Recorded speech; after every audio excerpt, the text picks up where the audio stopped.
माघ पूर्णिमा व्रत। इस कथा के बिना अधूरा है माघ पूर्णिमा का व्रत। जानिए पूजा विधि और कथा।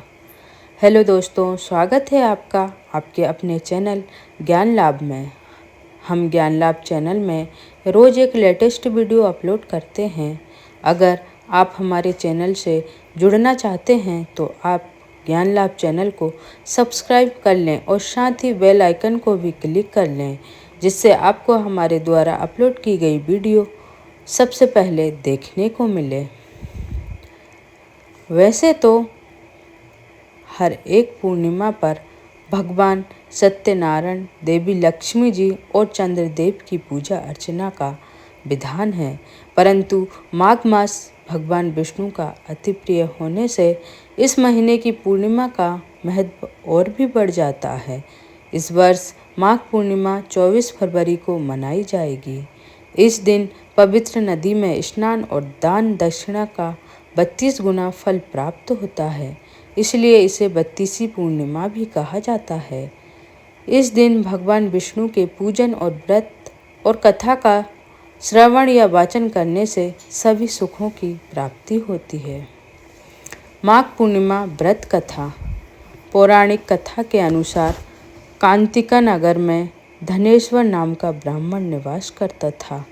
वह अपना जीवन निर्वाह दान पर करता था। ब्राह्मण और उसकी पत्नी के कोई संतान नहीं थी। एक दिन उसकी पत्नी नगर में भिक्षा मांगने गई, लेकिन सभी ने उसे बांझ कहकर भिक्षा देने से इनकार कर दिया। तब किसी ने उससे 16 दिन तक माँ काली की पूजा अर्चना करने को कहा। उसके कहे अनुसार ब्राह्मण दंपति ने ऐसा ही किया।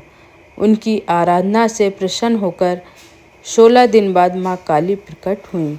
माँ काली ने ब्राह्मण की पत्नी को गर्भवती होने का वरदान दिया और कहा कि अपने सामर्थ्य के अनुसार प्रत्येक पूर्णिमा को तुम दीपक जलाओ।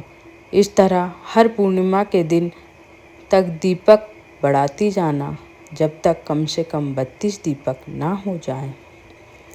ब्राह्मण ने अपनी पत्नी को पूजा के लिए पेड़ से आम का कच्चा फल तोड़कर दिया।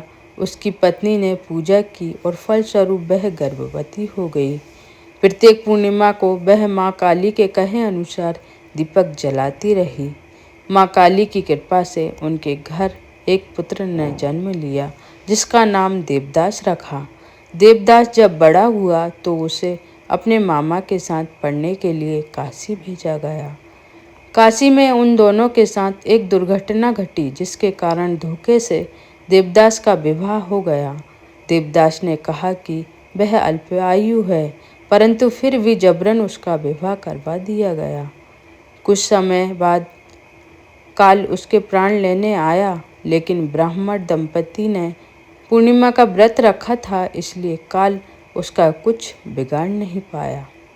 इस कथा के अनुसार सच्चे मन से पूर्णिमा के दिन व्रत करने से प्राणी को सभी संकट से मुक्ति मिलती है और सभी मनोकामनाएं पूर्ण होती हैं। माघ पूर्णिमा व्रत पूजा विधि। माघ पूर्णिमा के दिन सूर्योदय से पूर्व गंगा में स्नान करना चाहिए। यदि गंगा स्नान संभव ना हो तो पानी में गंगा जल मिलाकर स्नान कर सकते हैं। स्नान के उपरांत सूर्य देव को ओम घृणी सूर्याय नमः मंत्र का जाप करते हुए अर्घ्य दें। इसके बाद लक्ष्मी जी नारायण की पूजा प्रारंभ करें। मोली, रोली, कुमकुम, फल फूल, पंचगव्य, पान, सुपारी, दूबा आदि चीज़ें भगवान को अर्पित करें। अंत में आरती और प्रार्थना करें। इसके बाद दिन में यथाशक्ति दान दक्षिणा दें। शाम को चंद्रमा को अर्घ्य दें। अगर आपको ये वीडियो पसंद आया है तो चैनल को सब्सक्राइब, लाइक, शेयर जरूर करें। जय श्री श्याम, जय श्री श्याम।